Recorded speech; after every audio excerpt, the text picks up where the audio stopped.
Welcome to Anvil Airsoft TV in association with TaiwanGun.com. In this episode we're going to be looking at and range testing the M908A from Double Eagle.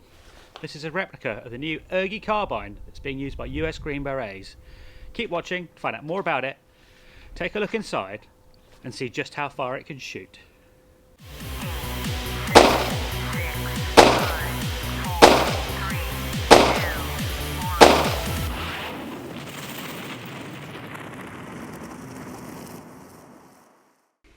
TaiwanGun.com has sent me this Double Eagle M908A for me to review for their channel. Let's take a look at what you get in the box. Obviously, you get the replica itself. You get a high cap magazine. This can take about 300 BBs. It can be wound either using the dial on the bottom or using the supplied key that you insert into the side and wind. A cleaning or unjamming rod, small manual and TaiwanGun.com test certificate, a Dean's to Tamiya converter, a Dean's plug kit so you can change the connector on one of your batteries if you don't have one that fits the replica. You get an Allen key for removing the backup sights and the key to wind the magazine that we discussed earlier. The replica is made mainly from alloy die castings and some aluminium extrusions. The metal parts include the flash hider, outer barrel, gas tube, handguard, upper and lower receiver, buffer tube and the charging handle. The reinforced nylon polymer parts include the stock, sights and the pistol grip. Let's have a look at the features of the Double Eagle.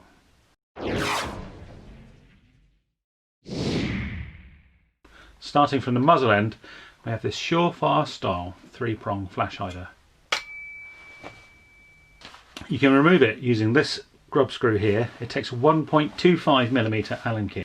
Undo this grub screw before you try and remove the flash hider. We can end up causing damage to the replica. It's unscrewed in a clockwise direction. Underneath you'll find a standard 14mm counterclockwise thread. This allows you to attach a different muzzle device if you want, such as a flash hider, muzzle brake, tracer unit or screw-on suppressor. Working back we come to the most prominent part of this replica, and that's the copy of the Geisley Automatics Super Modular Mark 16 rail with its M-lock slots.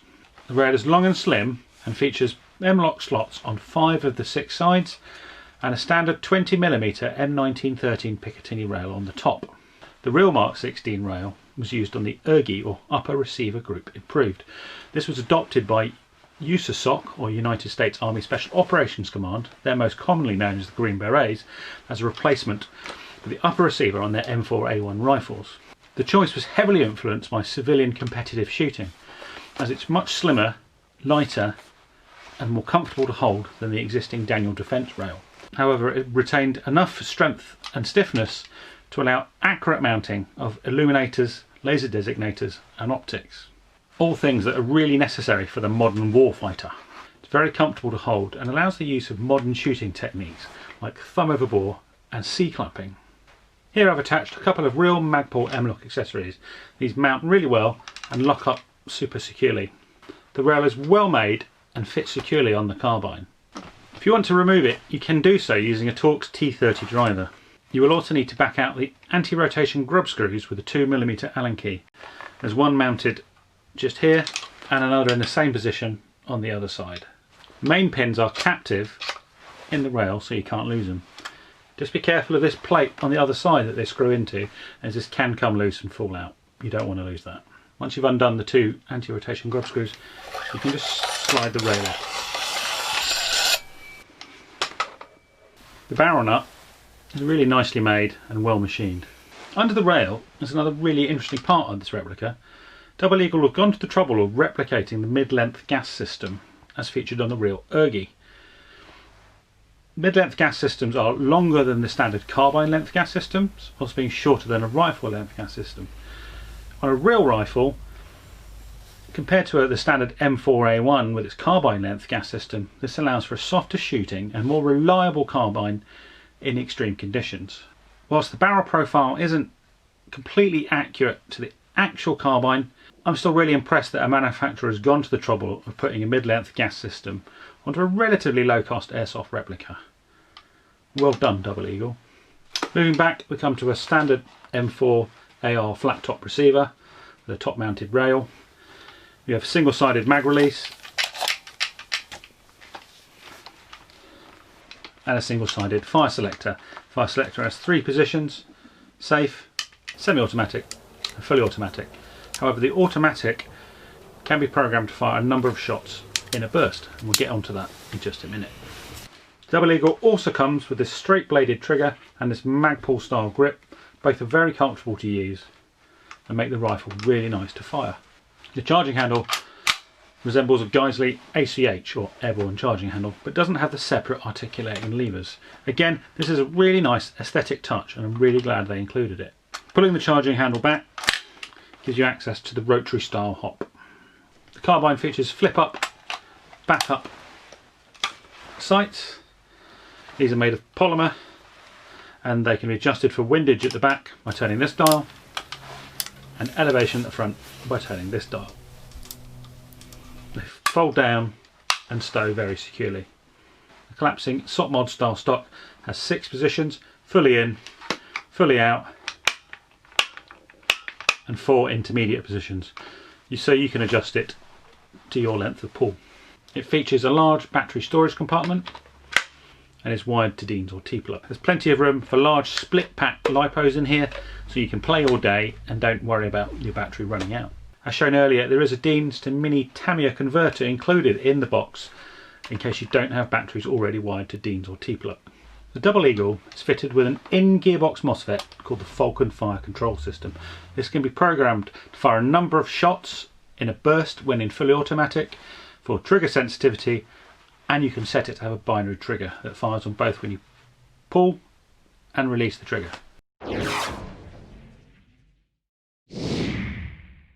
Let's show you how to program burst fire modes.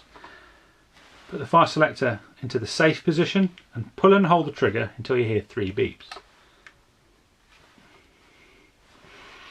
That means it's now in programming mode. Pull and release the trigger once. Now you're in burst fire programming mode. Pull and release the trigger in the number of times that you want it to fire a shot in a burst. For example, let's do 3. It will then beep in the number of times you've pulled the trigger, so you know you set it right. Once you're happy, move the selector to auto and back again to safe. So I'm now going to set the replica to automatic and it should fire a 3-round burst. Excellent. You can program it to fire between 1 shot and 5 shots in burst mode. 1 shot is excellent if you're going to a CQB site or for a site that only allows semi-auto fire. That means there's absolutely no danger of you going into fully automatic by mistake and you'll only ever fire 1 shot. I think that's a really cool feature. Okay, so let's have a look at how to program the trigger for sensitivity. It's got 3 settings. So once again, we put the fire selector into the safe mode and pull and hold the trigger until we hear the 3 beeps.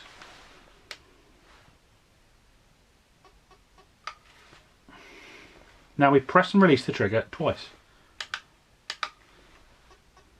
It will beep twice to let you know it's in trigger sensitivity mode.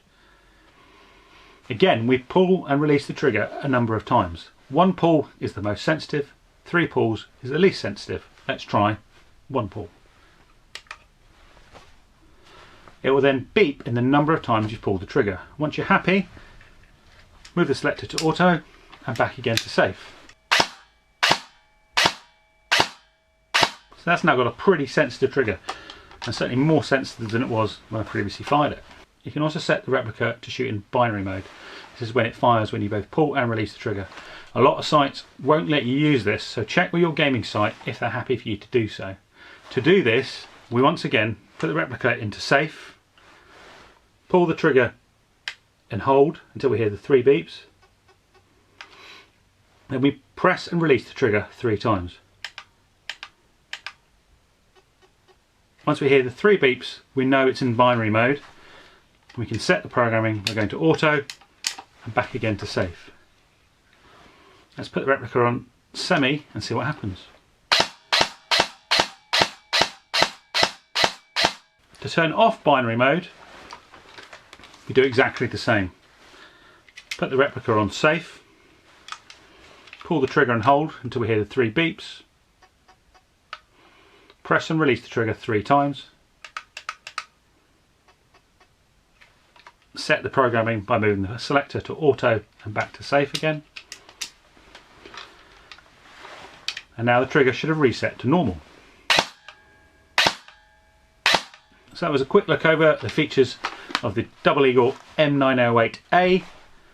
Let's take it to the range and see how it performs. Hi and welcome back to Thurlaston Airgun and Archery Centre. For our range test today, we're going to use these electronic attack sense targets that light up when they're struck with a BB. So you can see and I can see when I've hit the target. I'm going to put them at 30, 40, 50, 60 and 65 metres for our maximum range and effective range test.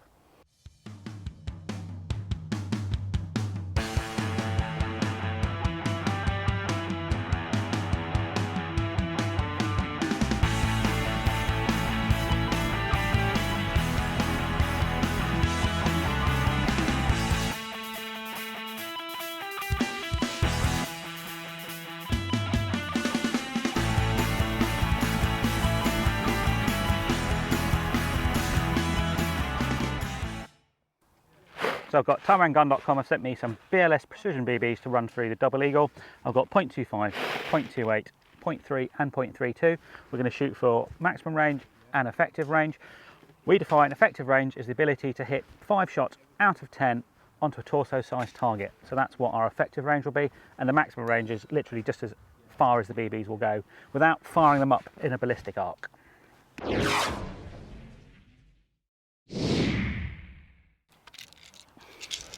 So this is some of the first BBs out of this, so it's a little bit inconsistent in the way it hops things at the moment, as the hotbed's in.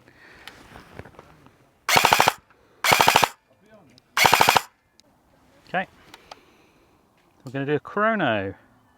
282, 281, 280, 281, 279, 277, 280, 285, 280, 281. Okay, so we're going to go for 30 metres.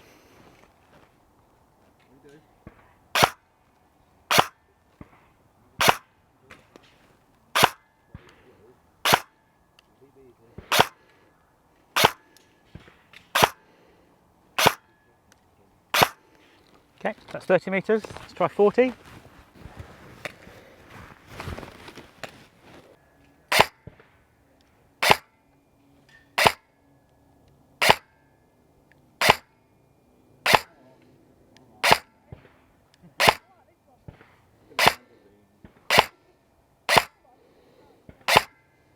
.25 gram BBs, it's just about effective at 40 metres, so now we'll go for range. So we're going to do some full auto bursts. I've got this programmed using the burst function. So we'll fire at about the 50 metre target and we'll see how far we get.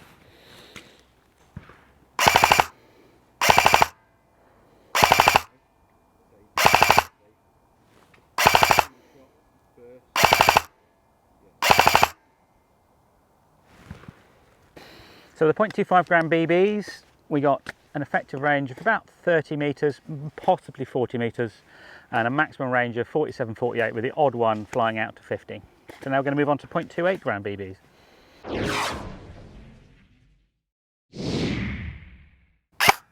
.235, 237, 234, 233, 233, 234, 233, 232, 236, 239, 238.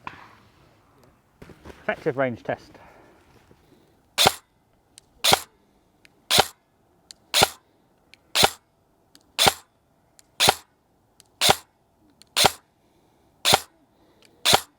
Quite happy at 30. So let's go for 40 metres. That bounced off the top. You see it?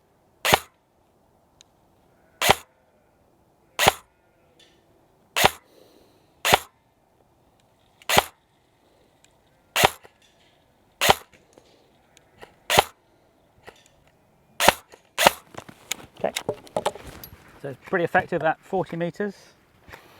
Move on to 50. So 50 metres, let's see if we can hit it.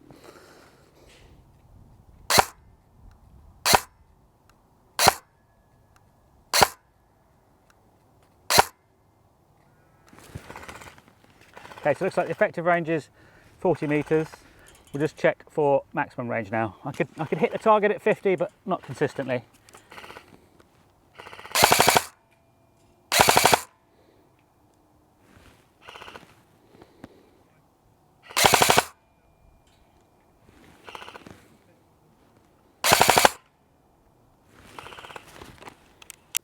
Okay, so that's the range test finished with the .28s. Effective range is about 40 metres. I could get hits at 50, but it's very inconsistent. And then maximum range was just past the 50 metre target, about 52, 53 metres. So now we'll move on to the .3s.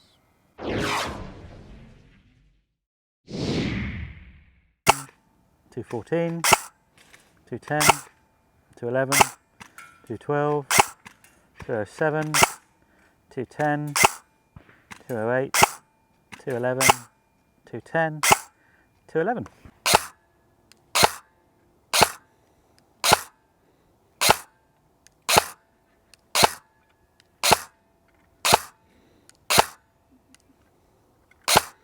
Quite happy at 30 metres.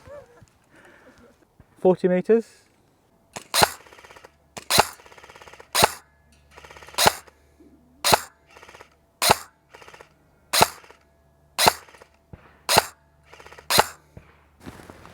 Okay, just about effective at 40 metres. Max range test. Was struggling a bit at 40. I'm having to use quite a lot of hop to lift these .3s, which does tend to mean the accuracy is dropping off compared to the .28s.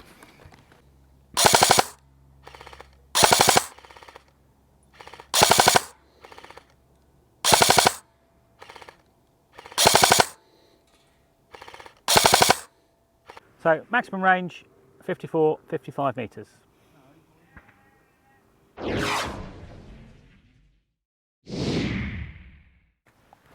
Okay, so with the .32s, most of the shots are landing 49, 50 metres.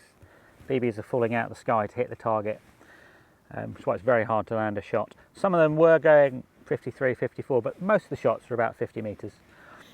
So for this gun, I would probably recommend at UK power levels that you use either a .28 or a 0.3 gram BB, probably a .28 just to get the BB a bit faster. You lose a couple of metres of range, but the BBs are travelling significantly faster at shorter distances.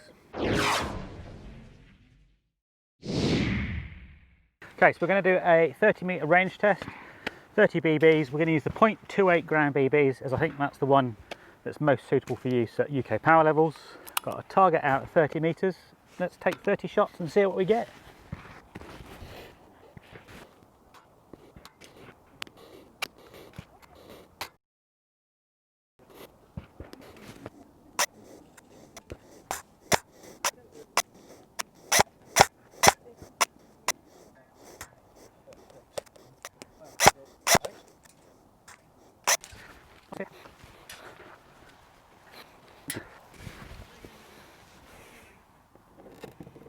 With the 30 shot range test, we got a group 50 centimetres wide, 29 centimetres top to bottom with a 0.28 gram BB.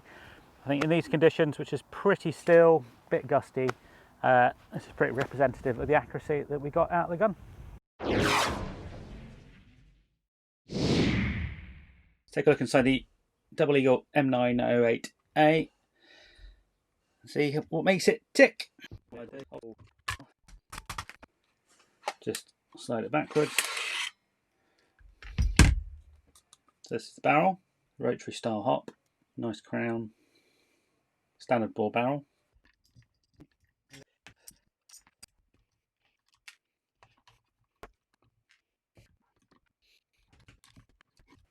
Motor's okay.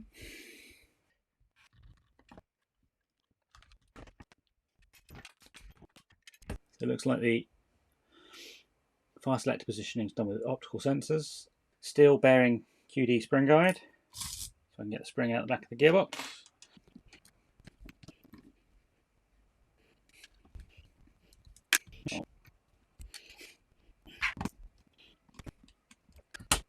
some form of radius. We've got a bit of radiusing, bearing on the bevel gear, and bushings on the sector and spur gears. Okay, so what you really want to see, this is the gearbox. We've got a double-sided optical MOSFET here. So here's the top board, really interesting. There's no cut-off lever in here, which means it does cycle detection via this LED sensor here, looking at these gear teeth as it goes around. Quite remarkable, really. Gears look pretty good, decent amount of lube, not too much.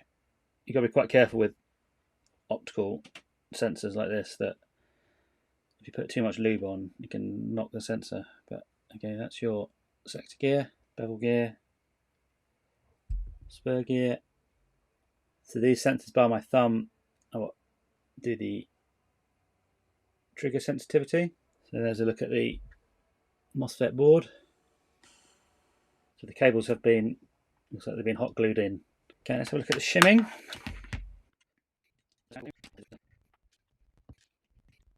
Shimming wise, this is excellent.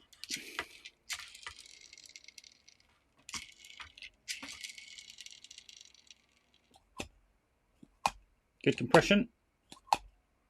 Plastic vented piston head. The last three release teeth are metal. Good compression. So compression parts are good. Overall for this gearbox, I'm really impressed. You've got a steel bearing quick change spring guide. You do have to take the gearbox out of the gun, but it removes a step. You've got an optical MOSFET with a gear position sensor, top and bottom boards. Good compression on the piston and cylinder. Really good shimming on the gearbox. So that's a solid one from me. I hope you enjoyed this overview and range test of the Double Eagle M908A, courtesy of TaiwanGun.com. We think it's great for anyone that's interested in doing a US Special Forces loadout or wants a slick, modern-looking AR carbine. If you want to see more from me, then head over to Anvil Airsoft TV on YouTube, and you'll find more than 100 videos to watch on a huge range of subjects. Thanks again to TaiwanGun.com for making this review possible. Stay safe, and we'll see you next time.